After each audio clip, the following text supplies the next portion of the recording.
Bonjour à tous, aujourd'hui nous allons faire une petite vidéo vous expliquant des recettes do it yourself, donc des recettes de tout ce que vous pouvez préparer vous-même en cuisine.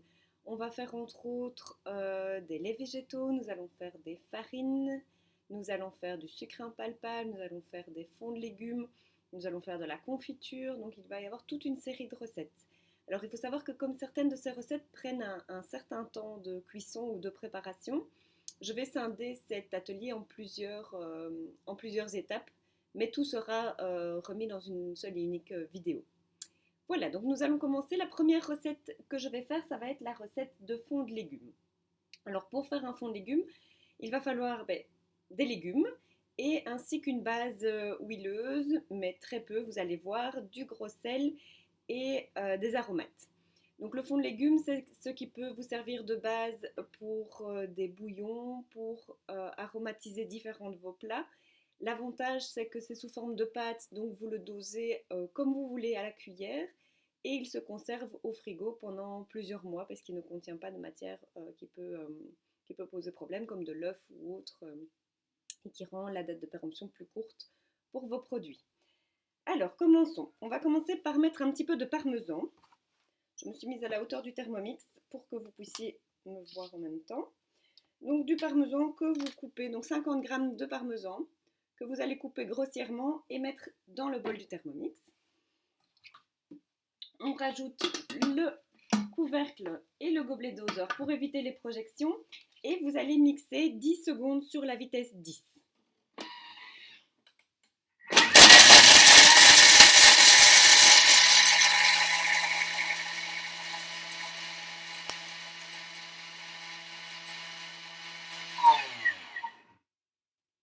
Une fois cette étape réalisée, vous allez la transvaser dans un petit plat et la garder de côté. Hop. Donc, vous voyez, votre parmesan est entièrement râpé. Je vais la mettre de côté.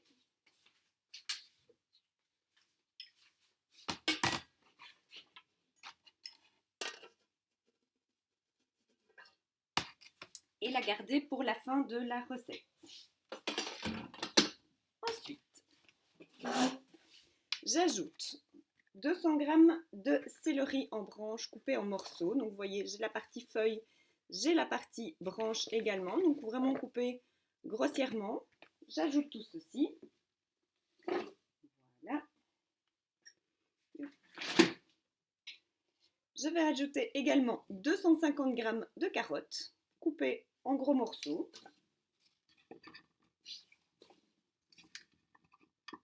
Tous des gros morceaux de carottes.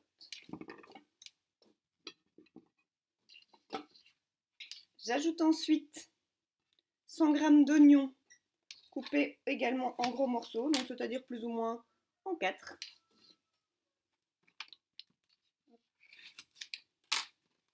Des gros morceaux d'oignons.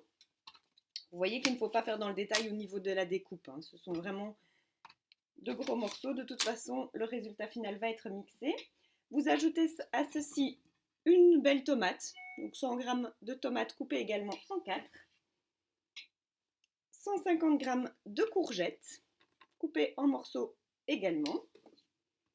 On ajoute tout ça. Donc il faut beaucoup de légumes comme vous pouvez voir, mais par contre, c'est une recette qui est assez simple à réaliser. On ajoute à ceci une gousse d'ail, 50 g de champignons coupés aussi en morceaux, une feuille de laurier déshydraté. On passe à la partie aromates. Vous ajoutez à ceci des herbes fraîches. Ici, j'ai choisi du basilic, mais ça peut être d'autres herbes. Ça peut être de la sauge, ça peut être du romarin. Ça, c'est un peu en fonction de vos envies et de vos goûts. Ajoutez à ceci 4 grands brins de persil frais. Oups. Vous voyez, le bol est bien rempli.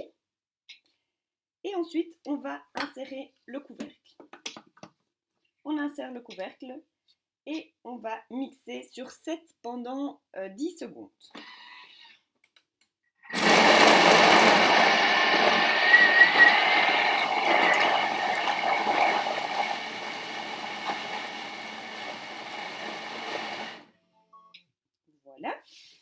Alors, si vous voyez que tout est monté le long des parois, vous pouvez racler la paroi. Hop. Ici, ce n'est pas le cas. Et ensuite, vous allez rajouter 120 g de gros sel. Ici, pour ma part, j'ai choisi du gros sel de l'Himalaya. C'est un gros sel rose, mais ça peut être un gros sel tout à fait classique. Vous pouvez ajouter soit 30 g de vin blanc, soit de l'eau. Moi, je ne le fais pas au vin. Et donc, on rajoute 30 g d'eau, ce qui n'est pas énorme. Voilà. 30 g d'eau, une cuillère à soupe d'huile d'olive.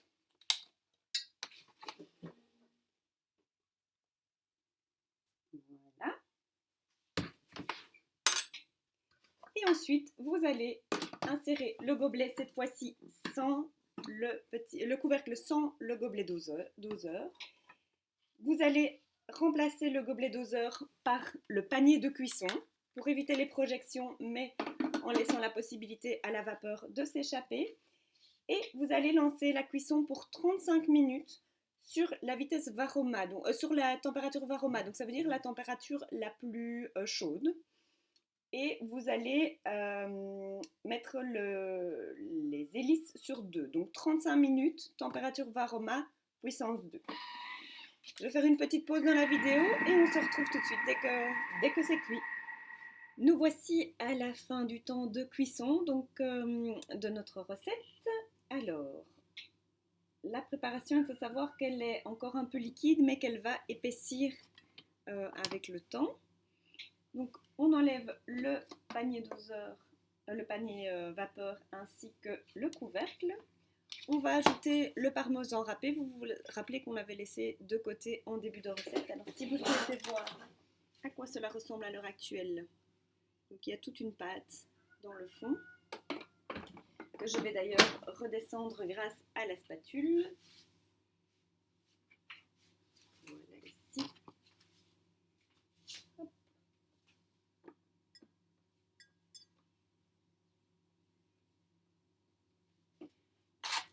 J'ajoute le parmesan râpé.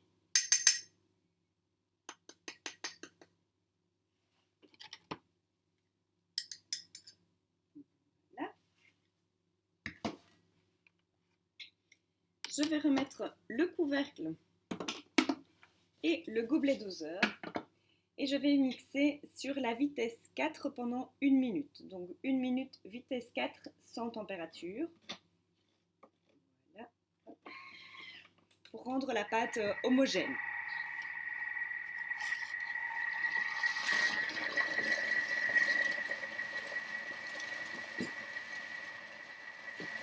Pendant ce temps-là, vous pouvez préparer un bocal hermétique qui va vous servir à mettre le fond de légumes et ce fond de légumes va se conserver au frigo.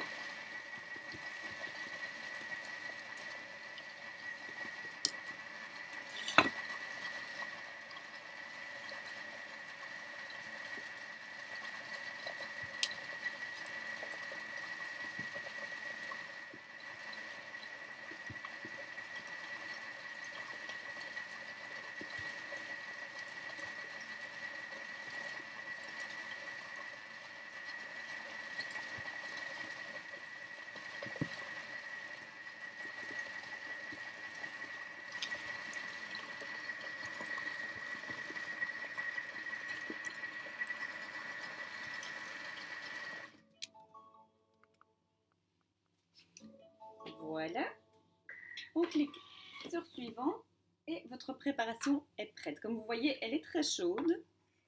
Donc faites attention de ne pas vous brûler. Vous avez une pâte totalement homogène ici que nous allons transvaser dans le petit pot prévu à cet effet.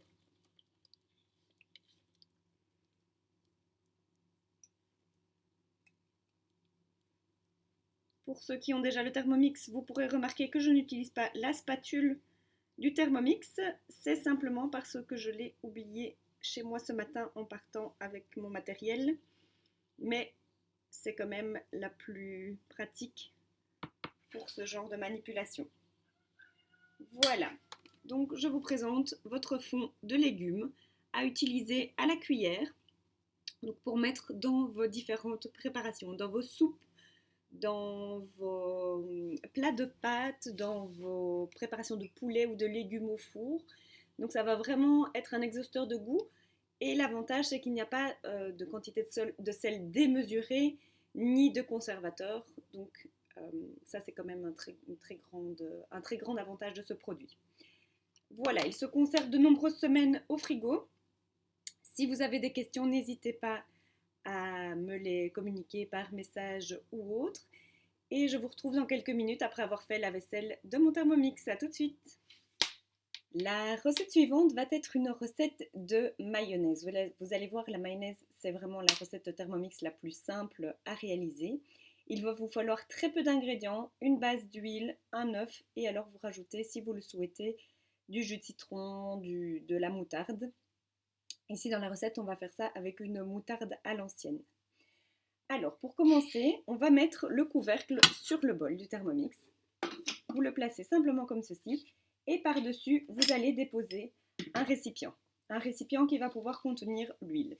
Donc vous versez 250 g d'huile de tournesol. Vous pouvez faire votre mayonnaise également à l'huile d'olive, ça va changer quand même légèrement le goût. Donc 250 ml. Et nous allons réserver. Donc 250 ml d'huile dans votre pot. Ensuite, vous ajoutez dans le Thermomix un œuf. Alors attention de ne pas casser l'œuf sur le bord du Thermomix parce que sur le long terme, ça pourrait dérégler la balance intégrée à celui-ci. Mais par contre, vous pouvez le faire sur le bord de votre table. Voilà, et un œuf. Ensuite, vous ajoutez une cuillère à café de citron ou une cuillère à café de vinaigre. Dans ce cas-ci, je le fais avec du citron.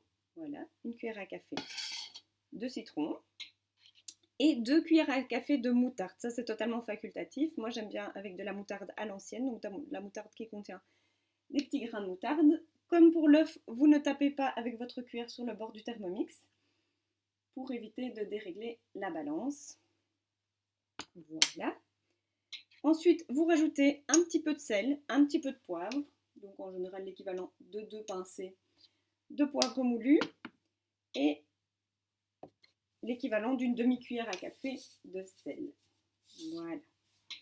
Ensuite, vous allez insérer le gobelet doseur. C'est ce qui va vous permettre de faire couler l'huile tout autour de ce gobelet doseur pour qu'il coule lentement sur les couteaux qui seront en marche. Donc vous venez insérer le gobelet doseur. Vous allez faire couler l'huile tout autour, donc dans le contenu du couvercle et dans l'enceinte du couvercle, et vous allez faire pivoter comme ceci votre gobelet doseur pour permettre à l'huile de bien couler. Donc je vous montre pour bien comprendre. Donc vous avez votre couvercle, vous allez faire couler l'huile ici tout autour à l'intérieur de cette enceinte de couvercle, pas ici dedans bien sûr parce que sinon ça ne passera pas jusque sur les couteaux, ici, et alors en jouant avec le gobelet doseur, ça va permettre que l'huile passe par-dessous et vienne couler sur l'hélice qui sera en marche. Nous allons mettre les hélices en marche, c'est 1 minute 30 sur la puissance 4. Et pendant ce temps-là, on va faire couler un mince filet d'huile de tournesol sur ces hélices à travers le couvercle. Voilà, je vous montre. On vient faire couler l'huile progressivement ici tout au bord. Et on joue avec le gobelet pour permettre à l'huile de bien passer.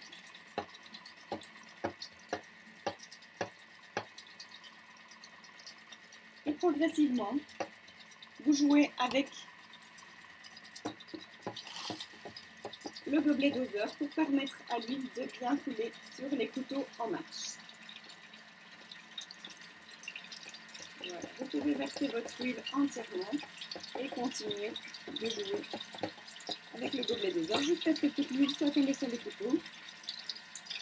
Et vous allez voir que la recette sera terminée dans quelques secondes. Donc il reste 45 secondes.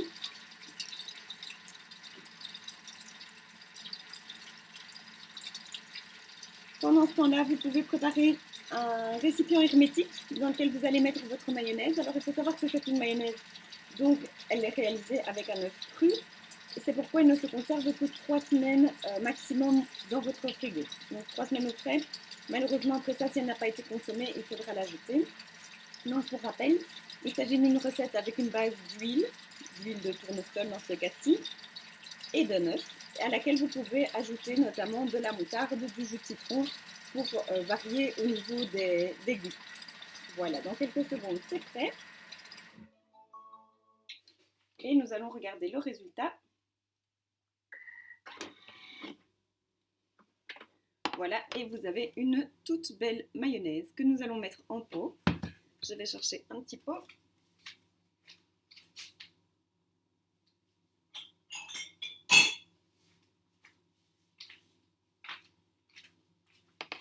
Voici. Et à l'aide de la spatule, vous allez pouvoir transvaser cette mayonnaise dans le récipient prévu à cet effet.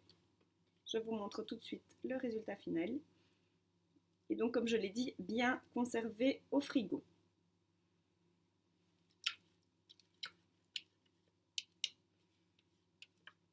Donc, comme vous pouvez le constater, c'est une recette extrêmement simple, quasi inratable. Attention que votre bol à l'origine doit être bien sec et pas trop chaud. Si vous venez de réaliser, comme moi, une recette juste avant avec un temps de cuisson qui va permettre au bol de chauffer, vous allez devoir attendre ou rincer votre bol à l'eau froide pour éviter que la mayonnaise ne prenne pas. Voilà, donc vous avez votre mayonnaise qui est bien ferme et prête à être mise au frigo. Pour la recette suivante, donc on va faire du sucre impalpable cette fois-ci, et ce sera valable aussi pour les recettes de farine à base de légumineuses ou à base de grains. Vous aurez besoin d'avoir le bol de votre Thermomix bien sec. Le sucre impalpable, vous allez voir, la recette est super facile. Donc ça va vous permettre notamment de faire du sucre impalpable de canne, car on ne trouve pas ça, en tout cas pas facilement en commerce. Or, moi, c'est du sucre de canne que j'utilise à la maison dans mes préparations. Donc un sucre canne, un sucre roux non raffiné. Vous allez le mettre simplement dans le bol, la quantité souhaitée. Donc soit vous en préparez d'avance pour vos différentes recettes et alors vous le conservez dans votre armoire bien au sec. Soit vous le préparez uniquement pour la recette dont vous avez besoin, donc c'est-à-dire en quantité beaucoup plus limitée. Ici, on va faire 200 g de sucre. Donc on va mettre 200 g de sucre en poudre dans le bol du Thermomix. Voilà. 200 g. Vous allez voir que la recette est extrêmement simple et ça vous fait gagner de la place, notamment dans les armoires, de pouvoir le faire minute. Voilà, 200 g de sucre en poudre. Vous venez insérer le gobelet doseur, le couvercle et le gobelet doseur, pardon, et vous allez faire tourner le Thermomix 20 secondes sur la vitesse 10. Et c'est tout, c'est fini. Voilà, 20 secondes sur la vitesse 10.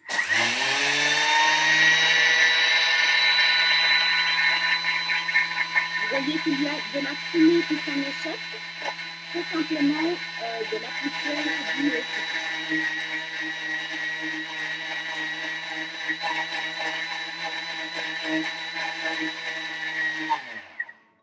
Voilà, c'est fini. Donc comme j'ai dit, je ne sais pas si vous m'avez entendu avec le bruit du Thermomix, la fumée que vous voyez s'échapper, c'est simplement de la poussière de sucre puisque le sucre va réellement être pulvérisé par la machine. Et vous vous retrouvez avec du sucre impalpable, donc dans ce cas-ci, à base de sucre de canne. On ne voit pas très bien avec. Voilà, donc vous avez votre sucre impalpable qui est prêt. On peut l'appeler aussi sucre glace, hein, pour ceux qui connaissent mieux le sucre impalpable sous ce nom-là.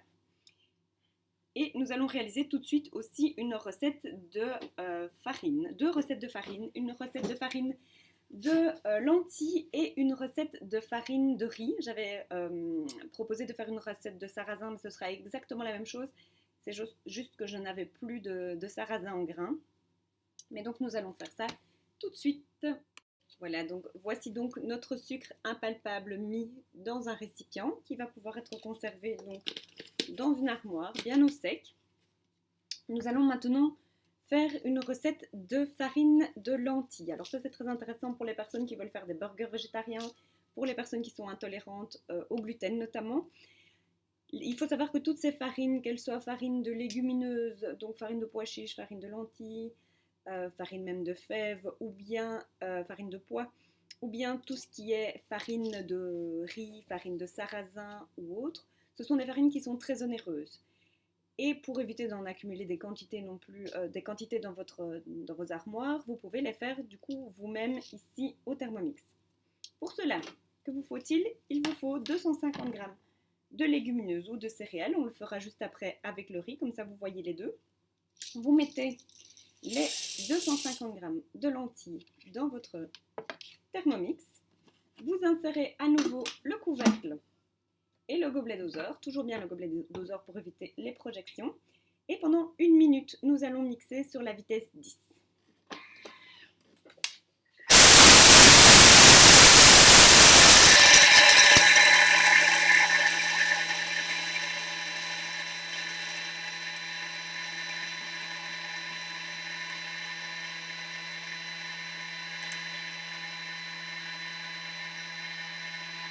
C'est assez bruyant,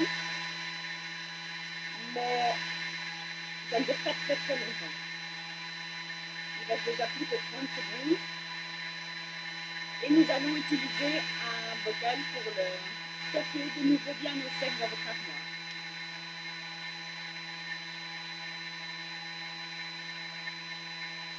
De nouveau, vous voyez là, de nouveau la même fumée qui s'échappe. C'est de nouveau la poudre de lentilles.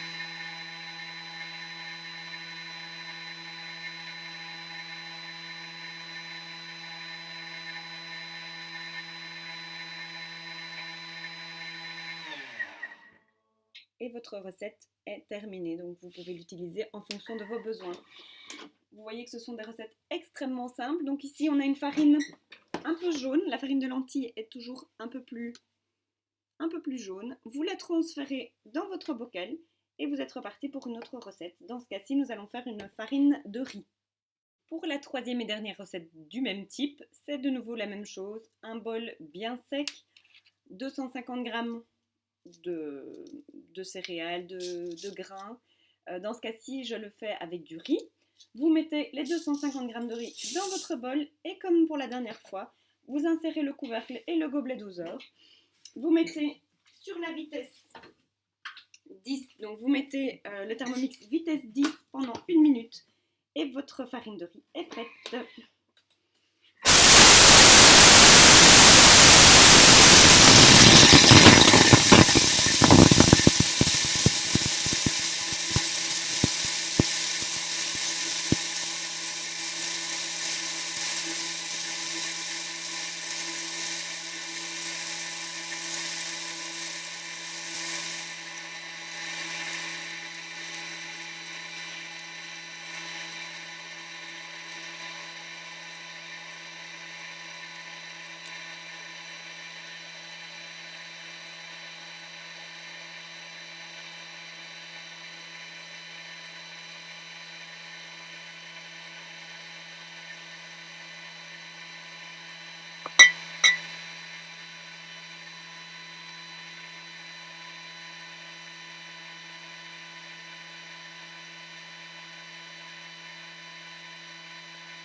Et voilà.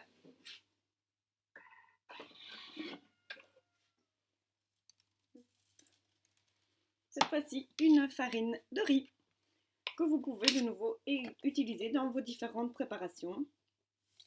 Donc, que vous pouvez verser également dans un pot. Et je le ferai juste après. Vous vous retrouverez du coup avec votre farine de riz, que je dois encore terminer de transvaser, votre farine de pois chiches, votre sucre impalpable. Donc toutes ces recettes sont extrêmement simples. Après nos 3 recettes de farine et de sucre en poudre, nous allons réaliser une recette de confiture de fraises. Alors ça peut être avec d'autres fruits, je l'ai déjà fait en saison avec des abricots.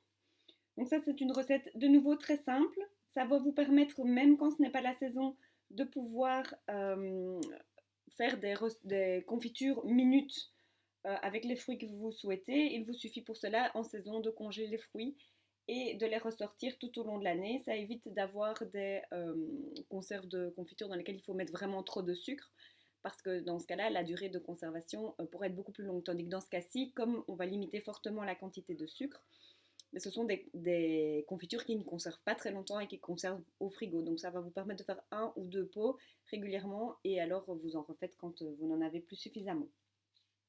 Donc la confiture de fraises, pour cela il vous suffit de mettre des fraises, environ 500 g de fraises. À ça, vous ajoutez 20 g de jus de citron. Voilà, 20 g de jus de citron. Et ensuite, vous allez ajouter du sucre en fonction de vos envies. Donc, si vous suivez les recettes qui sont sur Cookie Dough, il y a par exemple ici pour 500 g de fraises, 375 g de sucre. Moi, je ne mets pas tout ça. Je mets en général 150 g de sucre pour 500 g de fruits. Donc ça, c'est assez à votre convenance, en fonction de vos goûts. Mais ça permet de manger des confitures avec un peu moins de scrupules par rapport à la quantité de sucre présent dedans. Donc pour ma part, je mets 150 g de sucre pour 500 g de fruits.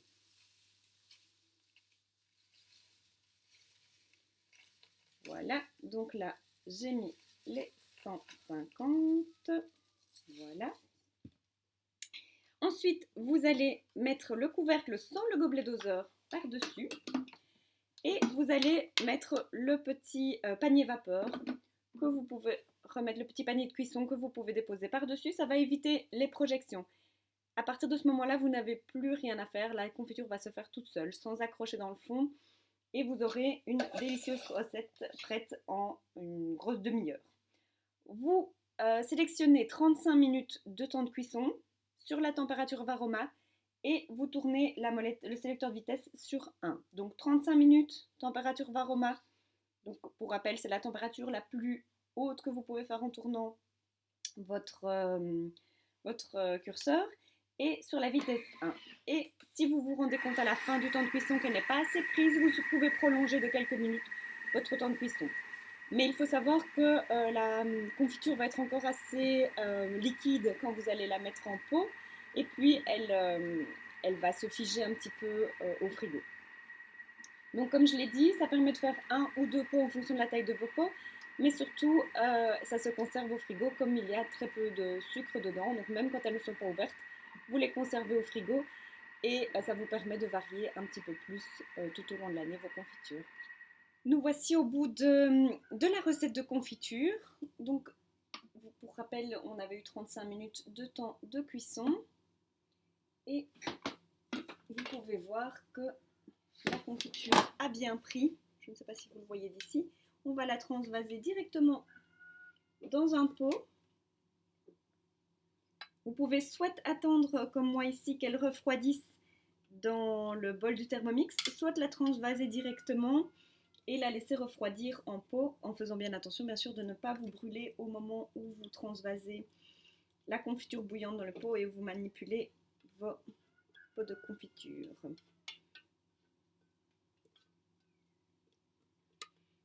Voilà. Et vous voyez, vous avez un gros pot, parce que c'est déjà un fameux pot de confiture que j'ai ici. Vous avez un gros pot de confiture de fraises qui va encore un petit peu figer et qui se conserve, donc comme j'ai dit, au frigo. Déjà à la dernière recette de cette petite démo, de ce petit atelier, nous allons réaliser comme dernière recette de la pâte brisée. Donc ça peut servir comme base pour faire des biscuits. Dans ce cas-là, il faudra un petit peu la sucrer. Mais elle peut aussi servir comme base pour une tarte salée, une tarte sucrée. Donc c'est ultra rapide et elle peut même être aromatisée. Ici, on va faire une pâte brisée classique, mais on peut l'aromatiser en mettant de la poudre de curry, en mettant des herbes de Provence dedans. On peut vraiment aller donner, même avec un petit peu de pesto vert, pesto rouge, pour lui donner différentes saveurs, avec un peu d'olive même. Mais la base reste toujours la même. Alors la base, c'est toujours bien sûr de la farine. Donc ici, on va utiliser 150 g de farine. Voilà. Donc je mets 150 g de farine.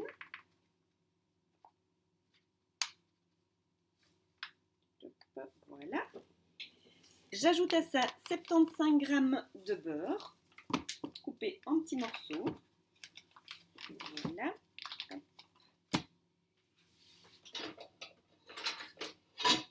Donc je coupe des petits morceaux de beurre, vous voyez, pour arriver à 75 g. Voilà.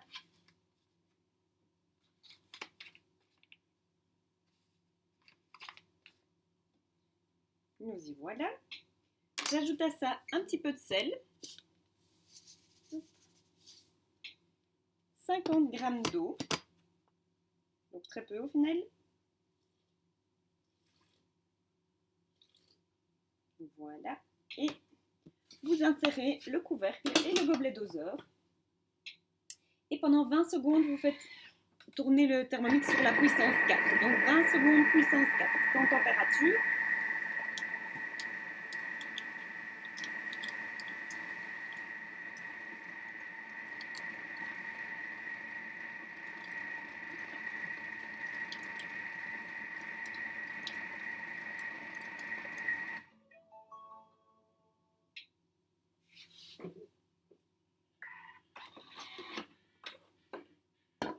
Et vous vous retrouvez avec de la pâte que vous pouvez façonner en boule. Vous fabriquez une petite boule avec votre pâte. Hop. Veillez à bien prendre tout le contenu de votre bol. Voilà, et je conseille toujours de la mettre un quart d'heure, 20 minutes au frigo pour lui donner un peu de tenue.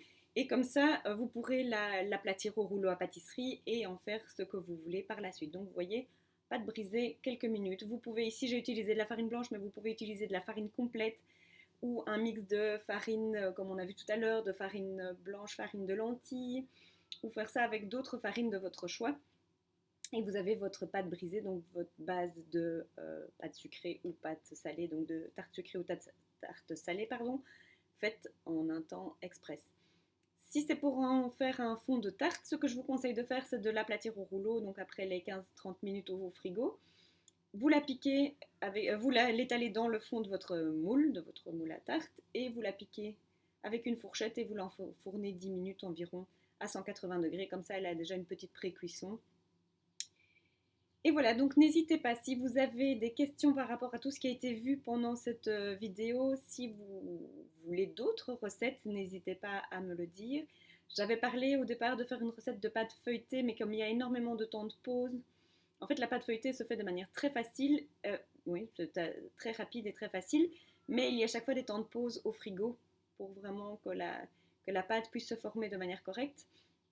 Et donc je trouvais ça un peu compliqué de vous la montrer en vidéo, mais ce serait peut-être l'occasion de le faire dans une vidéo alors à part où je ne montre que ça. Donc si jamais vous avez d'autres attentes par rapport à des produits qu'on pourrait fabriquer soi-même en cuisine, n'hésitez vraiment pas. Voilà, je vous souhaite une bonne après-midi et à tout bientôt.